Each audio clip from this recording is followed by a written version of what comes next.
Eu quero dar continuidade, só que hoje eu quero falar dos desafios que a mudança de rota provoca. Encontraram Marcos capítulo 6, versos 47. Ao anoitecer, eu vou ler antes, 45. Marcos 6, 45.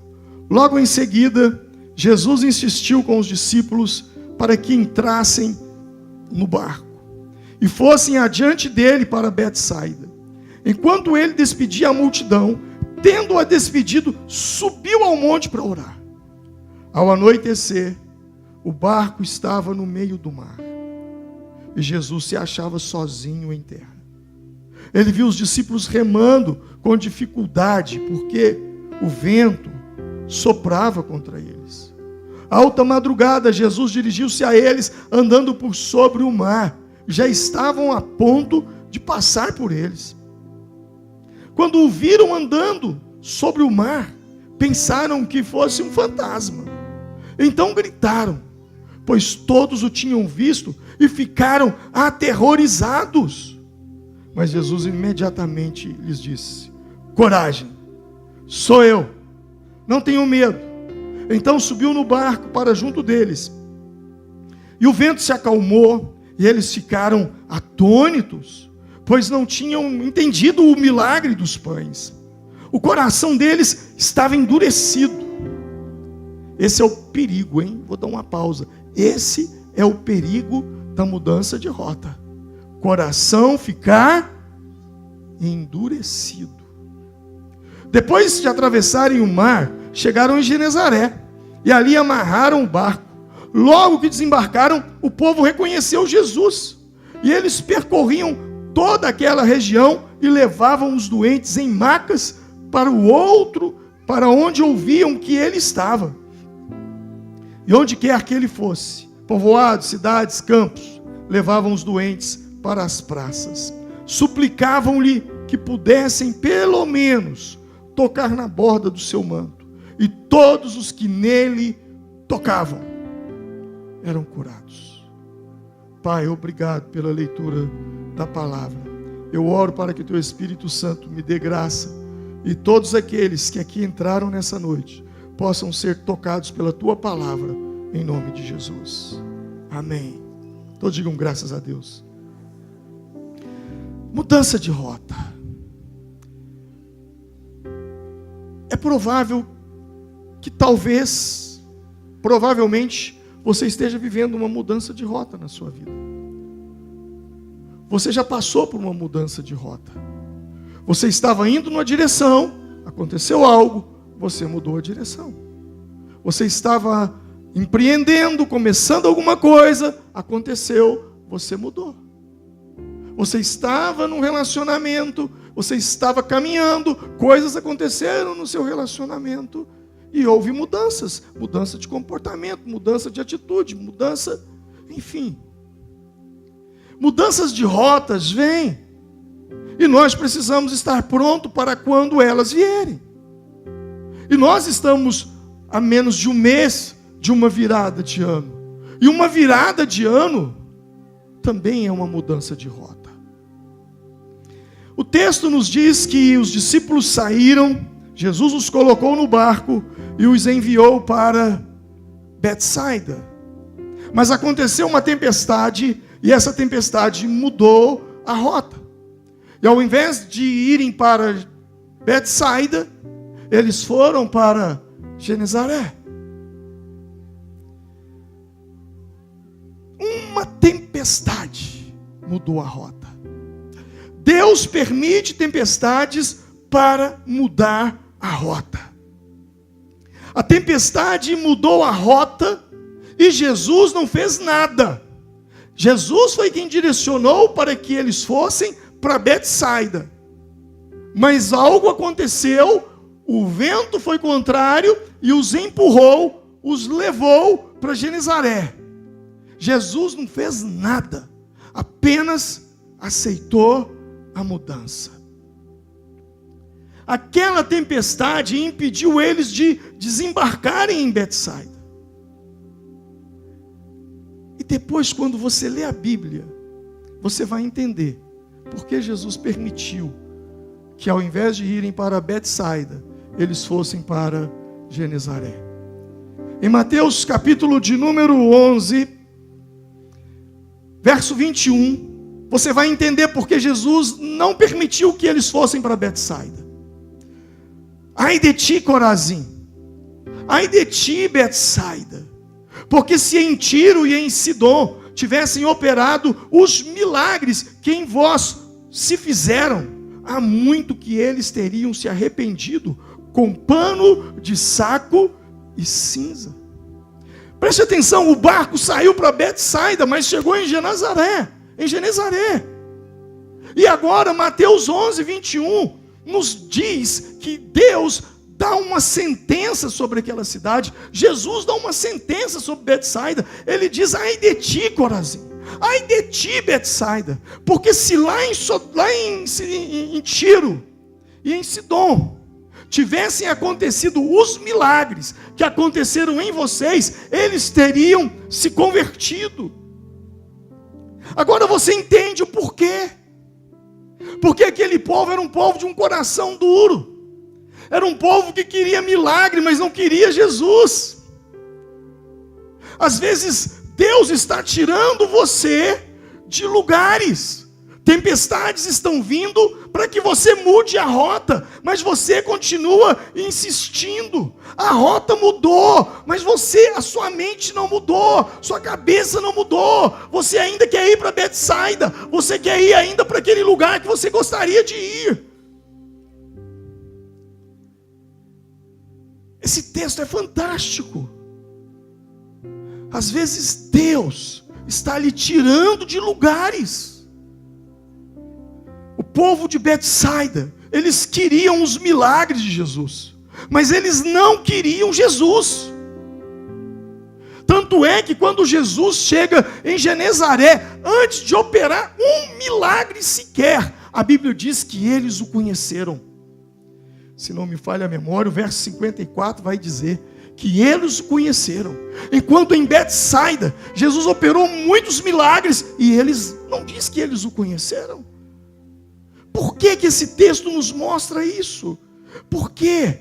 Porque existem pessoas que querem aquilo que você tem, mas não querem aquilo quem você é. Eu vou repetir. Em Genezaré, eles conheceram Jesus antes que ele fizesse um milagre. Em Betsaida, Jesus fez vários milagres e eles não o conheceram. Genezaré queria receber Jesus. Betsaida queria receber os milagres de Jesus. Existem pessoas que querem receber aquilo que você tem, mas não querem receber você. Existe gente que anda com você por interesse. Não por quem você é, mas por aquilo que você tem. O dia que você não tiver mais o que você tem, eles também vão te deixar.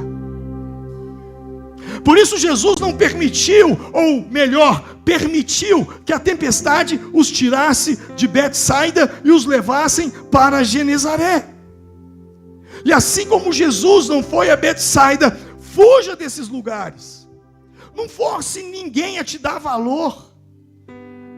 Você precisa ir em lugares que as pessoas te conhecem, que as pessoas gostam de você por aquilo que você é, não por aquilo que você tem.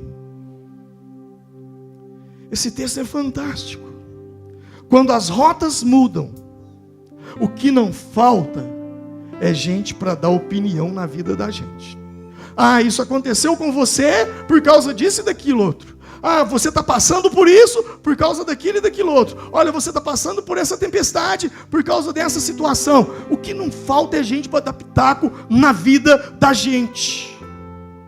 E nós precisamos ter cuidado com essas opiniões externas, porque aquilo que ouvimos de pessoas que não têm fundamento bíblico é perigoso.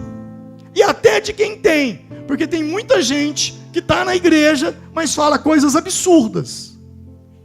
E eu às vezes fico até preocupado. Eu falo, não é possível que essa pessoa tenha me escutado 1 ano, 2 anos, 3 anos e ainda continua falando uma besteira dessa. Pastor, seja mais claro. Existem pessoas que estão ao nosso redor que nos dão conselhos e às vezes nos fazem críticas. E esses conselhos que eles nos dão, muitas vezes, não são respaldados pela palavra. As críticas, muitas vezes, não são respaldadas pela palavra.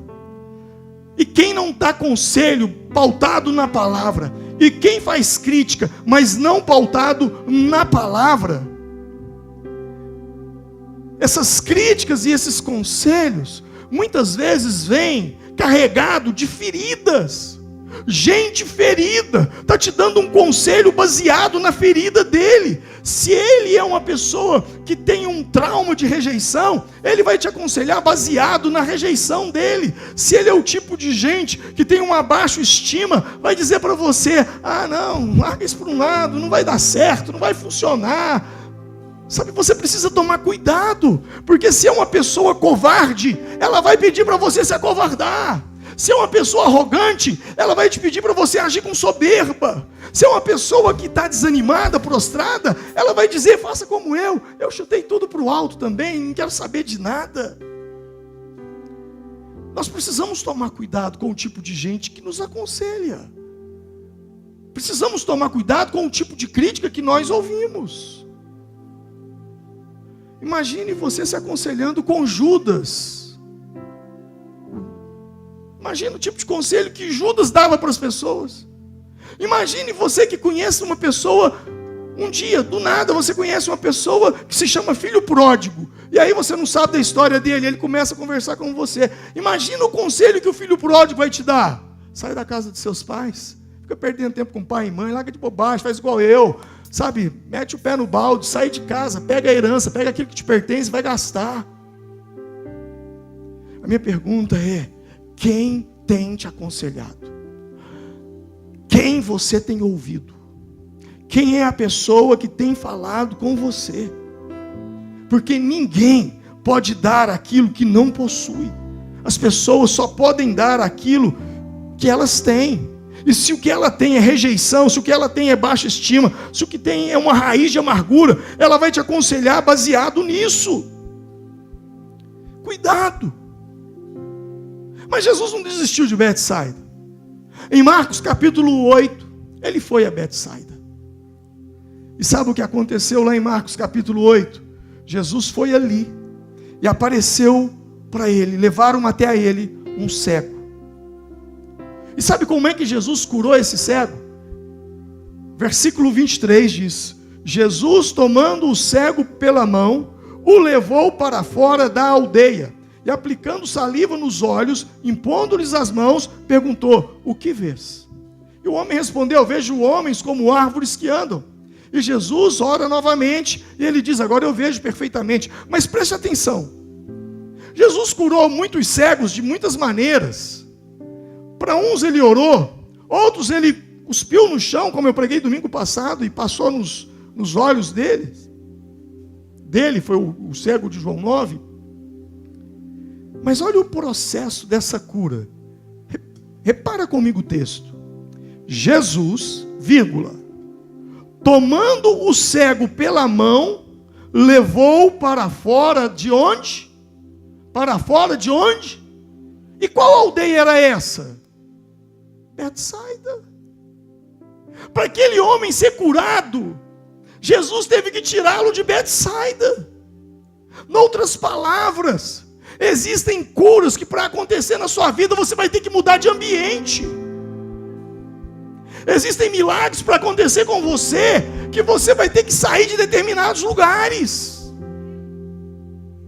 Jesus, para curar aquele cego, o tirou de Betsaida, a mesma Betsaida que o barco estava indo em direção, e o vento mudou o barco, o levando para Genezaré. Agora em Marcos capítulo 8, Jesus volta ali, cura um cego, e esse cego que de Betsaida foi curado fora de Betsaida.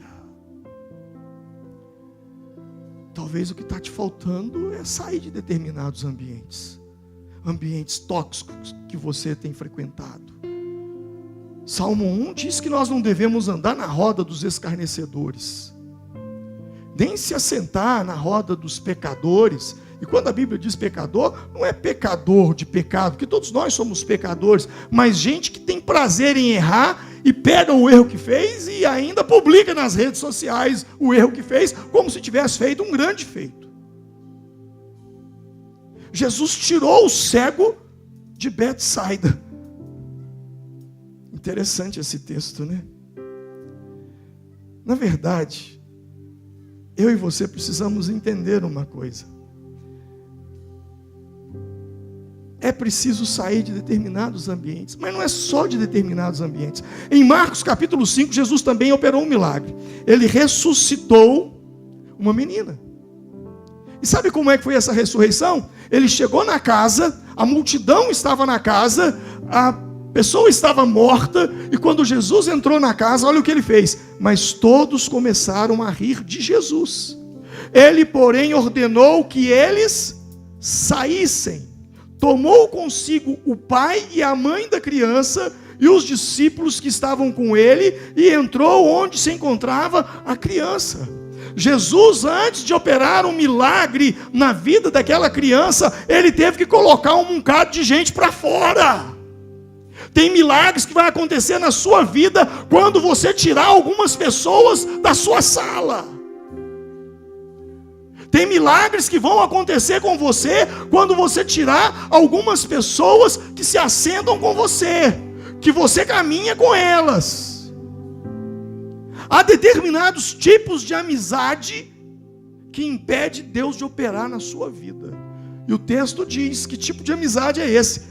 Todos começaram a rir de Jesus. Não ande com quem fica rindo de Jesus. Não ande com esse tipo de gente que faz piadas e piadas e piadas com o nome de Deus, que toma o nome de Deus em vão. Cuidado com essas amizades. Talvez o milagre que você tanto quer ainda não chegou, porque você precisa tirar um bocado de gente da sua sala. A Bíblia diz que Jesus tirou aquele povo da sala e depois ele ressuscitou aquela pessoa que estava morta. Quem está entendendo, diga amém. Mudança de rotas, elas trazem desafios sobre a nossa vida. Um dos maiores desafios que eu e você vivemos, ou vivenciamos, é o desafio de saber sair de uma fase e entrar numa outra fase. Eu tenho uma cena na minha mente que há anos ela me acompanha. Há anos. Eu oro muito nesse sentido. Eu sempre visualizo a imagem de um trapezista. Lembra no circo? Aquele moço que vai ali assim, ele segura num balanço, numa corda, e o outro de lá, e eles estão muito altos, e de repente eles cruzam e eles soltam o trapézio, e um pega no trapézio do outro. Você já viu essa cena? Aquilo é uma sincronia incrível, porque eles entendem o tempo. A minha maior oração, e que eu mais gasto tempo diante de Deus, é: Deus, ajuda-me a entender o tempo que eu estou vivendo. Ajuda-me a transicionar o tempo, porque a nossa vida, ela não se difere das estações do ano. Assim como entra estação, sai estação, vem estação, assim é a nossa vida. Nós temos ciclos, ciclos e ciclos. Ciclos que se iniciam, ciclos que se encerram. Tão importante quanto saber iniciar um ciclo é saber fechar um ciclo. Outro dia atrás eu citei Moisés. Nós falamos muito do milagre de que quando Moisés ergue o cajado, o mar vermelho se abre. E o povo atravessa, e nós só paramos por aí. Mas se você continuar a ler o texto, você vai ver que depois que o mar abriu, Moisés levanta o cajado para que o mar também se feche. E ao fechar, ele matou os egípcios. Então, tão importante quanto abrir o mar é saber fechar o mar. Tão importante quanto começar é saber terminar. E isso é poderoso. Por quê? Porque quando nós estamos num tempo de transição, nós estamos num tempo muito vulnerável. Jesus, ele foi tentado. E ele foi tentado quando? Quando ele estava numa transição. Ele havia sido batizado por João Batista e ele foi começar o seu ministério. Até então, Jesus estava nos bastidores, mas agora ele começa o ministério. Havia uma transição, e nessa transição ele foi tentado pelo diabo no deserto. Quando Jesus estava para fazer uma outra transição, que era a transição da cruz, e ele vai para o Getsemane. Ali no Getsemane, mais uma vez, Jesus, ele passa por um momento muito difícil. Por quê? Porque você é sempre mais vulnerável em momentos de transições, em mudanças de rota. Mudança de rota nos deixam vulneráveis. Mudanças de rota nos deixam sem saber o que fazer, o que vai acontecer. Eu não sei. A rota mudou. E quando muda, eu sou desafiado pelo novo. Eu estou entrando numa coisa que eu não sei o que é. Talvez eu não tenha as habilidades, as competências para aquilo que agora eu preciso ter. Quando a rota muda, como quando um novo ano se aproxima, você precisa fazer 3 perguntas. 3 perguntas. Diga comigo, 3 perguntas. Quando a rota muda, você precisa fazer a primeira pergunta. E a primeira pergunta que você precisa fazer é: quem eu preciso ser agora? Quem eu preciso ser agora que nunca fui antes? Quando a rota muda, você precisa se perguntar: em quem eu preciso me transformar? Em quem é a pessoa que eu devo ser nessa nova fase da minha vida? Por exemplo, você é um moço solteiro. E de repente você casou, a rota mudou. E você precisa se perguntar: quem eu preciso ser agora? Eu não posso continuar sendo como um moço solteiro, senão meu casamento não vai funcionar. Então, quando rotas mudam, você precisa se perguntar: quem eu preciso ser nessa nova fase da minha vida? Eu já cansei de ver gente lutando, trabalhando, e quando você conversa com eles, eles dizem: faltam 5 anos para eu me aposentar, faltam 4 anos para eu me aposentar. Eles vão fazendo contagem regressiva. E quando chega o ano de aposentar, aí vem aquela festa: me aposentei. Aí 1 mês depois, estou aposentado, não sei o que eu faço. Eu já vi muita gente se aposentar e entrar em depressão. Por quê? Porque ela vinha num ritmo, e de repente, ela não se preparou para aquilo, ela não se programou para aquilo. Uma vida frenética, trabalhando o dia todo, fazendo isso, aquilo, outro. De repente ele levanta numa segunda-feira e fala assim: e aí? O que eu vou fazer hoje? Então existe uma pergunta que você precisa fazer quando a rota muda: quem eu preciso ser agora? Quem é a pessoa que eu devo me tornar agora? E quando você tem essa resposta, você então precisa fazer a segunda pergunta: o que eu preciso fazer agora que nunca fiz antes? O que eu preciso fazer agora que eu nunca fiz antes? Eu gosto muito de uma frase, foi Albert Einstein quem a disse: insanidade é você continuar fazendo sempre a mesma coisa e esperar resultados diferentes. Isso é insanidade. Você não muda nada e quer que os resultados mudem. Não vai mudar, porque você precisa mudar. Você precisa fazer coisas diferentes para obter resultados diferentes.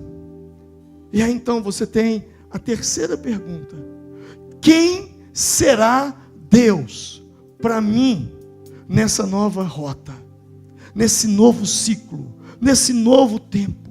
Quais aspectos do caráter de Deus que eu preciso acessar? Como assim, pastor? Caráter? Como assim? Me explica isso. Aspectos do caráter? Sim, porque Deus será para você quem você precisa que Ele seja. A Bíblia nos diz que Deus se manifesta com vários nomes: Jeová Jiré, O Senhor proverá, Jeová Rafá, o Senhor que me cura, Jeová Nissi, o Senhor é a minha bandeira, Jeová Chamar, o Senhor está aqui, Jeová Shalom, o Senhor é a minha paz, Jeová de Sabaote, o Senhor dos exércitos, Jeová Tessidequenu, o Senhor é a nossa justiça, Jeová Raá, o Senhor é o meu pastor. Então você precisa entender isso. Eu preciso de cura, Jeová Rafá. Eu preciso de paz, Jeová Shalom. Eu estou me sentindo solitário, Jeová Raá, Ele é o meu pastor. Eu estou numa guerra, numa batalha, Jeová de Sabaote, o Senhor dos exércitos. Eu estou sendo injustiçado, o Senhor é a nossa justiça. Então, primeiro, você precisa perguntar: quem eu preciso ser? Segundo, o que eu preciso fazer que eu nunca fiz? E terceiro, quem será Deus para mim nesse novo tempo? Nessa nova fase que eu estou passando, quem será? O que eu posso te dizer é que diante de uma rota nova, você não pode desistir. E não pode mesmo. Não desista. Josué estava diante de um novo tempo, de um novo desafio. Ele estava com um desafio enorme. E Deus disse para ele: tenha ânimo, não desanime. Porque a falência de um líder é a falência de uma sociedade. A falência de um pai de família é a falência de uma família. A falência de um empresário é a falência de uma empresa. E a Bíblia diz em Hebreus, capítulo 10, 39, que nós não somos daqueles que retrocedem. Eu não sei o que você está enfrentando, mas a minha palavra para você hoje é: não retroceda, continue, siga em frente, ainda que venham tempestades, ainda que os ventos mudem, ainda que você não chegue aonde você planejou, continue. Nós não somos dos que retrocedem. Aleluia. Pastor, mas eu tenho medo. Deixa eu te dar uma notícia então, já que você diz que tem medo. Ninguém é realmente corajoso. E eu vou repetir: ninguém é realmente corajoso se não sentir medo. Todo corajoso tem medo. Só que o corajoso não é aquela pessoa que não tem medo. O corajoso é aquele que não se deixa controlar pelo medo. Josué estava desesperado e Deus disse: não tenha medo. Gideão estava desesperado e Deus disse: não temas. Toda vez que você avança em direção àquilo que você teme, você se expande. Toda vez que você avança em direção àquilo que você teme, você se expande. Você entendeu? Eu vou repetir e vou ilustrar. Toda vez, lá está o meu medo, que eu avanço contra aquilo que eu tenho medo, eu vou expandir. E toda vez que eu retrocedo diante daquilo que eu tenho medo, eu me encolho. Posso ouvir um amém? Então não retroceda, avance, continue avançando, porque quando você avança, você se expande. Mas eu não posso te deixar sair daqui sem te dizer que você não deve romantizar a fé e nem deve romantizar a vida, porque a vida não é o Instagram. O fato de você entrar num barco, mesmo que tenha sido a pedido de Jesus, não quer dizer que você não passará por tempestades. Na vida haverá tempestades. Então pare de romantizar a vida.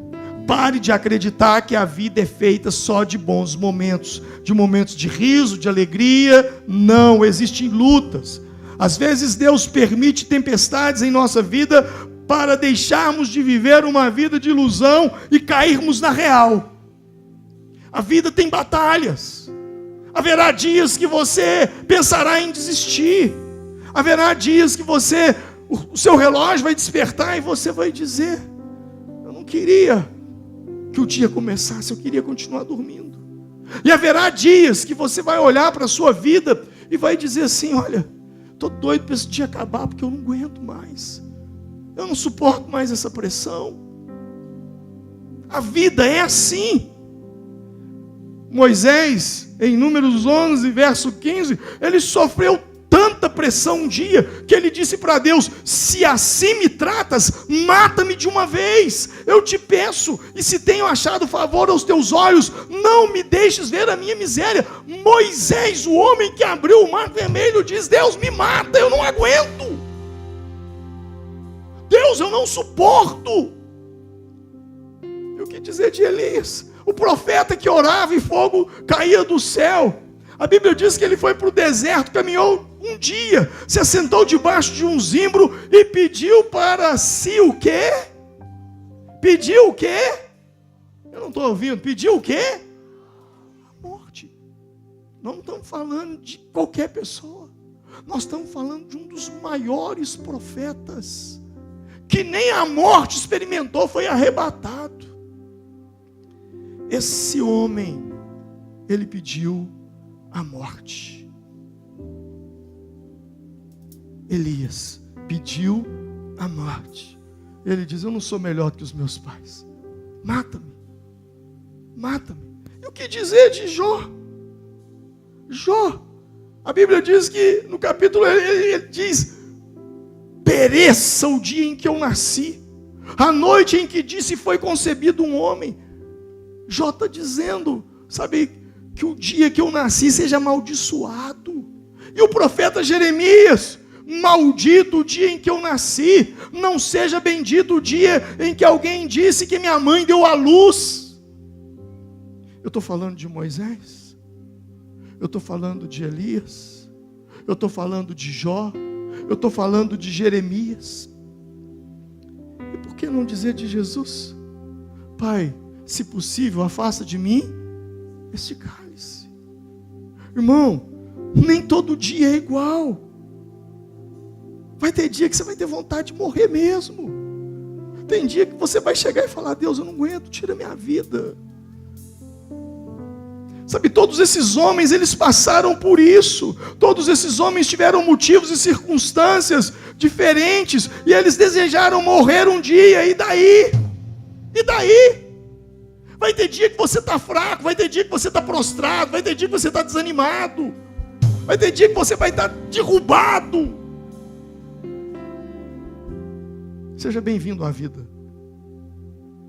Eu não prego o super evangelho como você escuta por aí afora.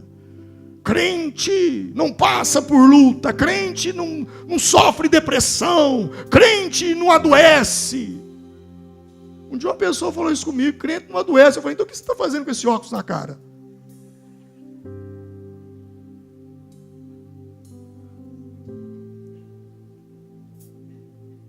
A vida, ela é cheia de encrenca.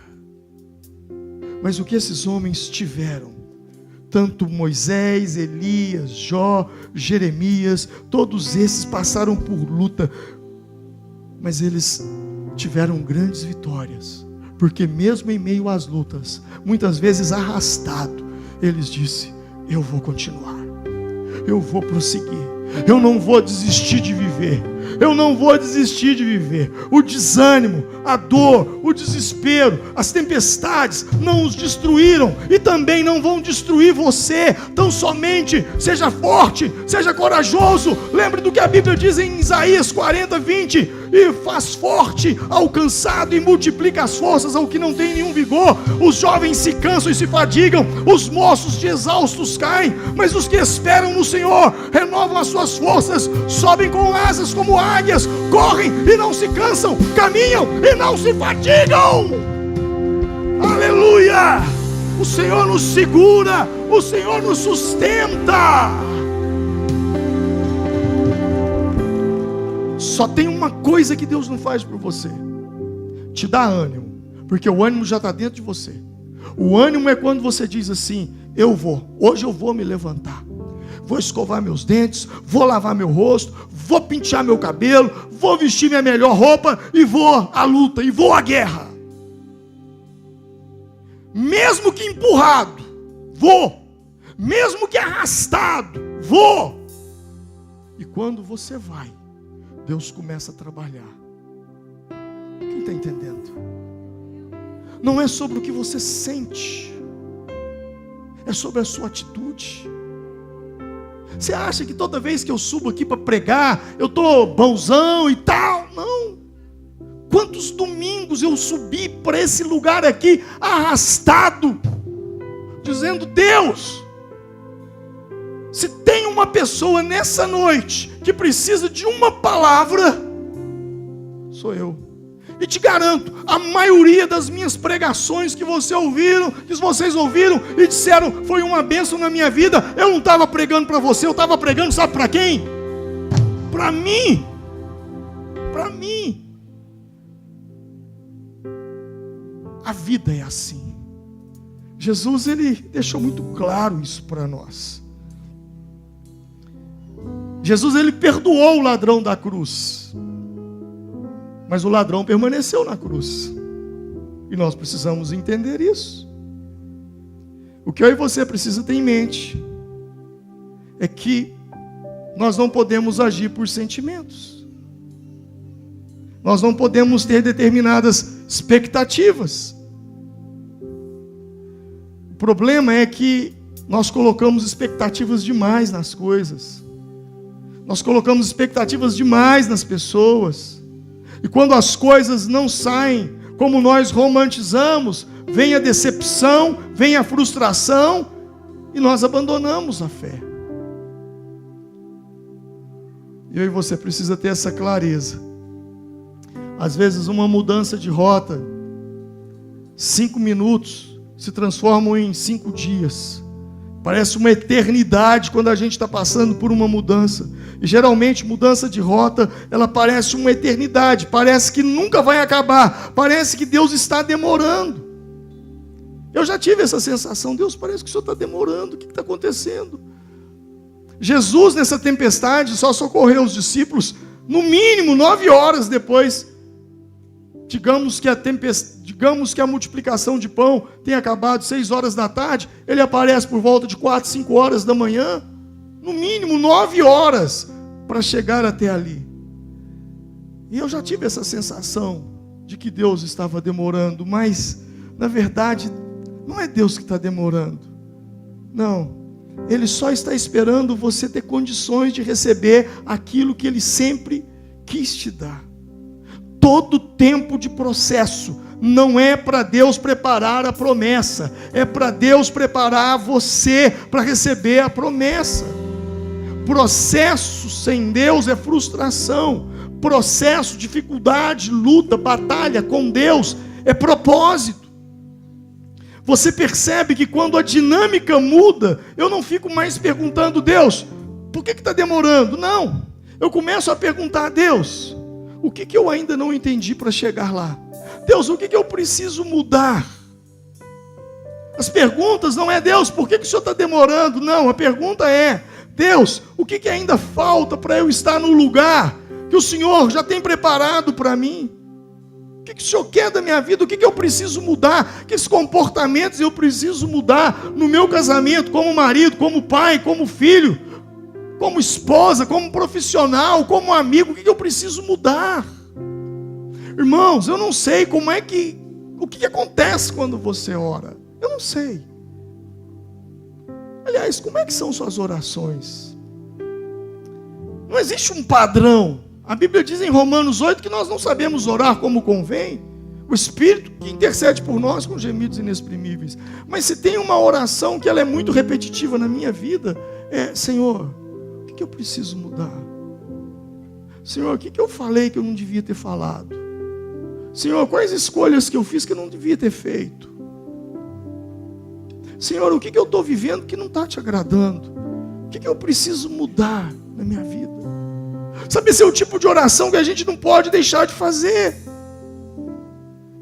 Porque se está demorando, não é Deus que está demorando, é você que está demorando ficar preparado. E muitas pessoas frustram, fracassam no tempo de espera. Por quê? Porque a pessoa não crê. E como eu sei que eu não estou crendo? É simples. Como sabemos que Noé creu em Deus? Como? Ele construiu a arca. Então ele creu. Como eu sei que Abraão creu em Deus? Ele saiu da sua terra e do meio da sua parentela. É simples, é pela atitude. Não basta dizer que crê se aquilo que você faz não está alinhado com o que você diz crer. Não basta dizer que tem fé com a boca, se com o seu comportamento você está fazendo outra coisa. E nós precisamos tomar muito cuidado com os nossos inimigos internos, porque esses de fato são perigosos. Davi venceu um gigante chamado Golias, Davi venceu um leão, Davi venceu um urso, mas Davi perdeu para Batseba. Seus piores inimigos são os inimigos internos do que os externos. Daí a importância de viver uma vida de oração à sombra do Onipotente, pois agindo assim, Deus te livrará de laços na vida que você nem imagina.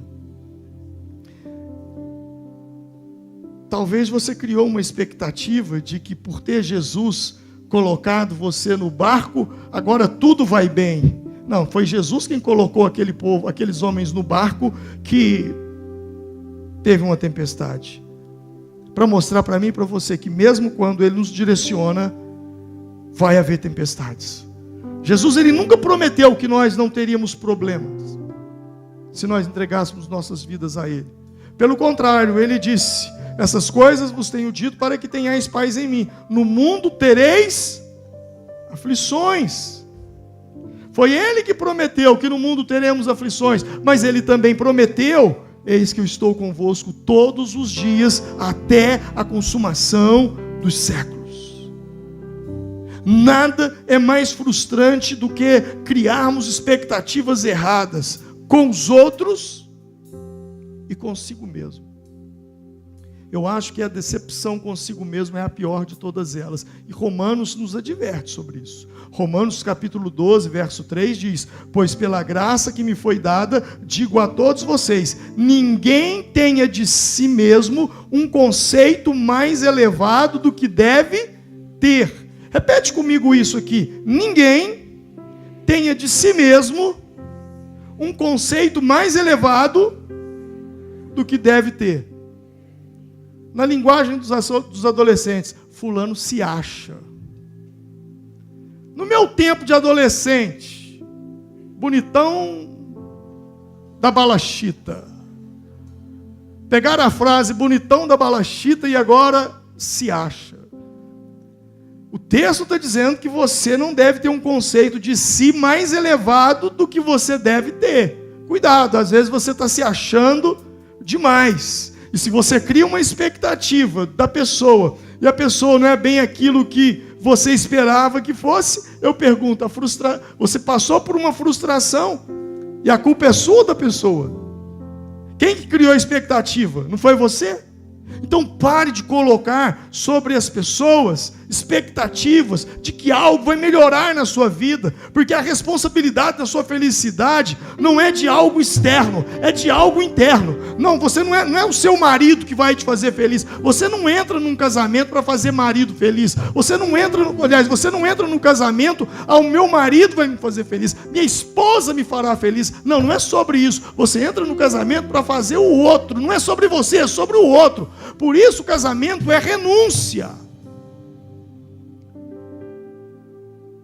Gideão, ele teve tudo para se decepcionar. Ele foi para uma batalha que Deus mandou e apareceram 32 mil homens para guerrear ao lado dele. E Deus falou: tem muita gente contigo. 22 mil foram embora, ficaram 10. Deus disse: ainda tem muita gente contigo. 9.700 foram embora. Ficaram 300. E Gideão poderia ter se frustrado, mas ele não se frustrou. Por quê? Porque a expectativa dele não estava em 32 mil, não estava em 10 mil, mas a expectativa dele estava em Deus. O dia em que nós entendermos que a nossa expectativa não deve estar em pessoas, mas em Deus, o nosso coração vai ser curado de decepções, de feridas, de rejeição. Quando rotas mudam de uma maneira inesperada, nós somos tentados a sentir e a falar coisas. Mas a Bíblia, ela é muito clara em relação ao que Deus pensa a meu respeito, ao que Deus pensa ao seu respeito, aos planos que Ele tem para nós. Em meio a uma mudança de rota, não dê ouvidos aos seus sentimentos. Ouça o que a Bíblia diz. Nós insistimos muitas vezes em sermos guiados pelos nossos sentimentos e não pela palavra, enquanto a Bíblia nos diz em 2 Coríntios capítulo 5, verso 7, porque vivemos por fé e não por vista. Vivemos por fé e não por vista. Levante sua mão e diga: eu não ando pelo que eu vejo, mas pelo que eu creio.